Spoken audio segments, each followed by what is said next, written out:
Hi, my name's Rebecca, and I'm a privacy engineer. And I like to help companies prevent privacy incidents and privacy leakages.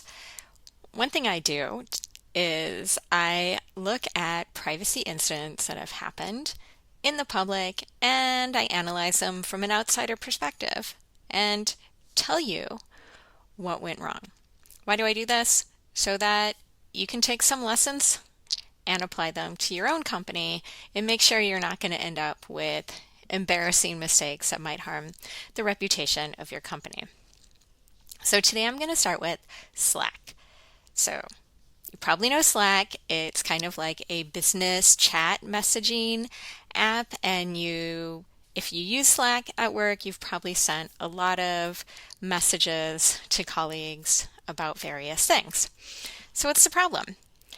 Well, back in April 2024, someone read the privacy policy. They didn't like what they found, and they complained on Hacker News. This kind of blew up because it turns out a lot of other people didn't like what was in the Slack privacy policy either. So, what was Slack doing? Well, the policy said it was training their AI on customer data, i.e., all those chats.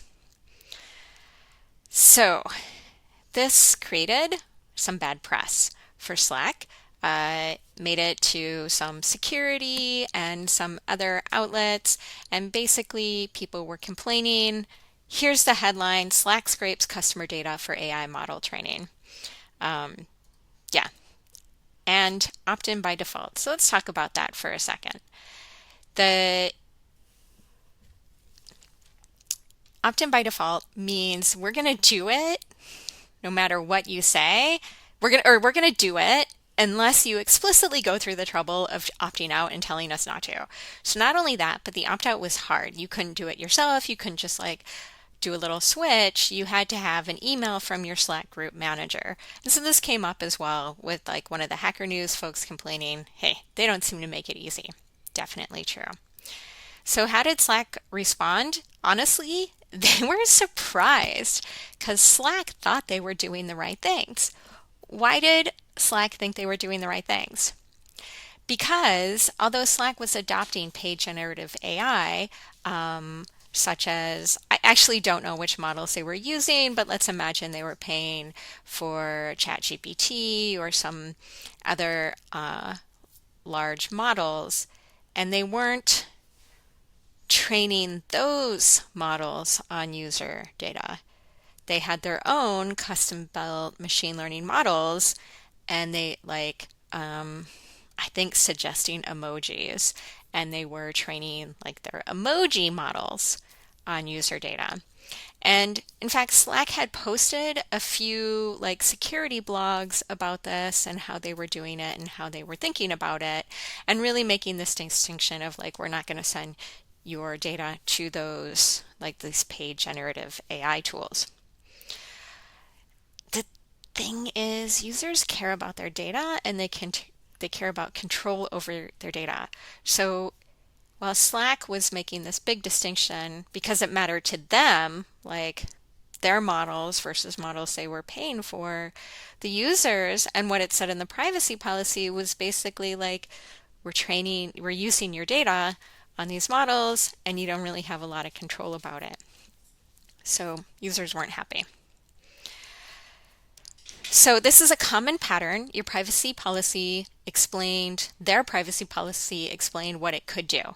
It didn't go into detail about what it was actually doing. This has since been changed since the incident. If you go back and look at Slack's privacy policy now, they are more detailed about exactly which models they're training on. They didn't change what they're doing, but they changed their communication in the privacy policy.